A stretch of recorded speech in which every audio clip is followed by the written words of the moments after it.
హజ్ యాత్రలో 98 మంది భారతీయులు మృతి. కేంద్ర విదేశాంగ శాఖ. ముస్లింల పవిత్ర హజ్ యాత్ర ఈసారి విషాదాంతమైన విషయం తెలిసిందే. ఎండ తీవ్రత కారణంగా వడదెబ్బలకు వందల సంఖ్యలో యాత్రికులు ప్రాణాలు కోల్పోయారు. సుమారు 1000 మంది ఈ యాత్రలో మృత్యువాత పడినట్లు అంతర్జాతీయ మీడియా కథనాలు వెల్లడిస్తున్నాయి. చనిపోయిన వారిలో వివిధ దేశాలకు చెందిన యాత్రికులు ఉన్నారు. ఈ యాత్రలో 90 మంది భారతీయులు కూడా మృతి చెందినట్లు వార్తలు వచ్చాయి. ఈ వార్తలపై విదేశీ వ్యవహారాల మంత్రిత్వ శాఖ ఎక్స్టర్నల్ అఫైర్స్ ఆఫ్ మినిస్ట్రీ తాజాగా స్పందించింది. హజ్ యాత్రలో 98 మంది భారతీయులు ప్రాణాలు కోల్పోయినట్లు శుక్రవారం ప్రకటించింది.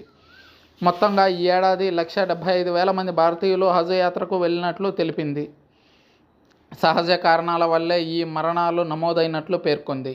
ఏటా చాలామంది భారతీయులు హజ్ యాత్రకు వెళ్తున్న విషయం తెలిసిందే. హజ్ యాత్రకు ప్రభుత్వాలు ఆర్థిక సాయం కూడా అందిస్తున్న విషయం తెలిసిందే.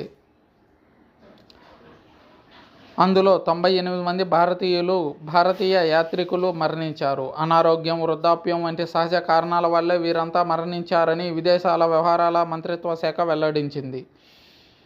అయితే ఇంతమంది అనారోగ్యంతో మరణించారు అని చెబుతున్న విషయం అనుమానాన్ని కలిగిస్తుంది.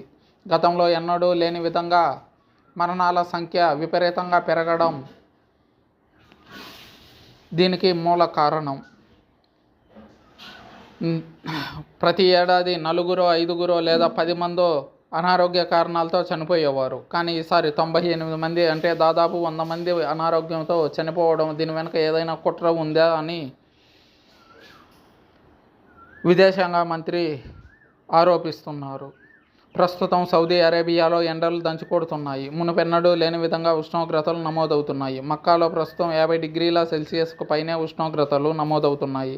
దీంతో ఉష్ణపాతానికి హజ్ యాత్రికులు అల్లాడిపోతున్నారు. తీవ్రమైన వేడికి యాత్రికులు మృత్యువాత పడుతున్నారు. దాదాపు 10 దేశాలకు చెందిన 1081 మంది యాత్రికులు మరణించినట్లు అంతర్జాతీయ మీడియా నివేదించింది.